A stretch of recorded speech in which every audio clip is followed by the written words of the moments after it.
everybody, Zachary Levi here. Over the last few months, we've brought you exclusive behind-the-scenes looks at the final hours of development of Tomb Raider. You've seen Camilla recording her last few lines, Rihanna musing her last few words, and Jason completing the last few notes of the score. As those key pieces lock into place, it's time to reveal one of the last portions of the game, and a team that's been shrouded in secrecy for 2 years. We're here in the beautiful and freezing Montreal, Canada, to bring you the final hours of Tomb Raider multiplayer edition. These are the final hours of Tomb Raider.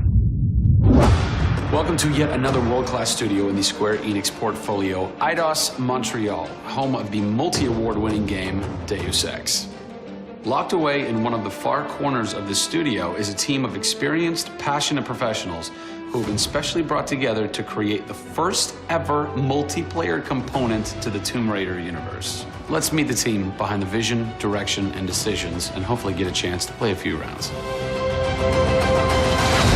Here we are at Eidos Montreal. Before we get into why we're here, Carl, you now have an amazing stash, my friend. What is the impetus behind this? As a studio, we've been participating in Movember. A good friend of mine, JJ Owens, works for Movember in LA. We set up the gaming challenge, and we brought studios from all around the world together. I think so far we've raised somewhere in the region of $140,000, $150,000. Well done. Been a big success, although my wife doesn't necessarily always approve. She hates it? Oh, my wife wakes up in the morning. She says that she hates it. She secretly loves it. What were some of the factors that led to a multiplayer facet to this new Tomb Raider? When we started developing sort of our vision for reimagining Tomb Raider, on paper, it was all about single player. And as we started to build that world out, we had the island, we had the Solarian, the scavengers. We started to realize that we had this canvas. Great warring factions, great landscapes. Yeah, we had all these really awesome places where it was all about traversal and single player. When we started looking at that, we thought, wow, well, what about multiplayer? Part of the genesis of that was Lara Croft and the Guardian of Light that kind of cracked open a door to lead you guys into the multiplayer into here at Eidos Montreal.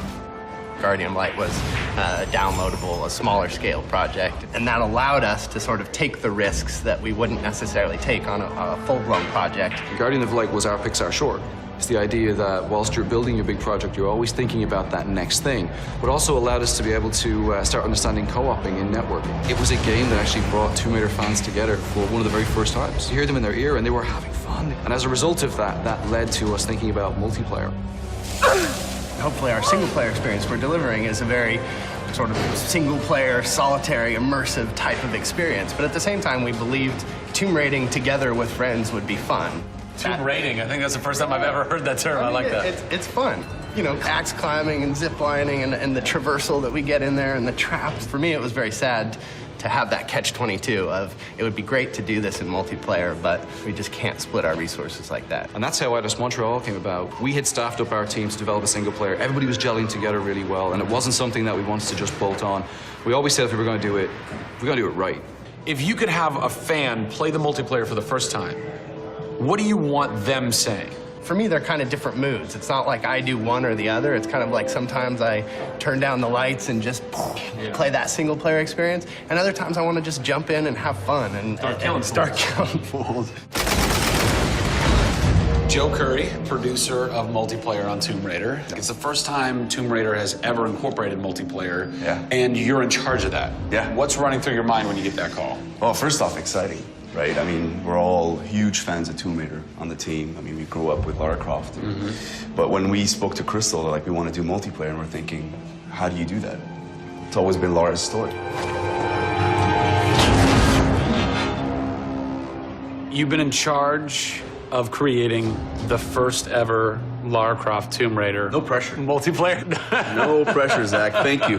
What are some of the main pillars that you brought over from the single player to the multiplayer to make those two worlds cohesive?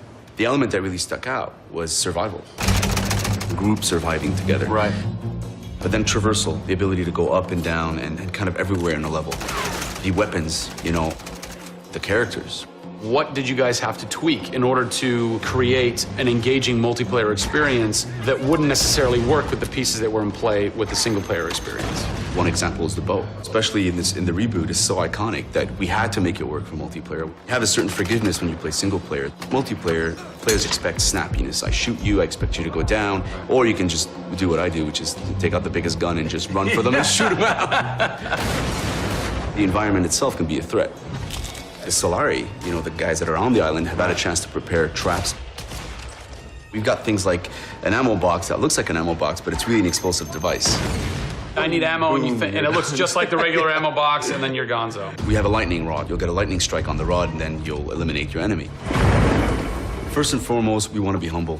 We want players to just have a really memorable experience. I had fun doing this. Do you remember when we set that trap? Moments that the players will come back to and talk about experiences that they've had for themselves, not necessarily the game offering them experiences. Absolutely.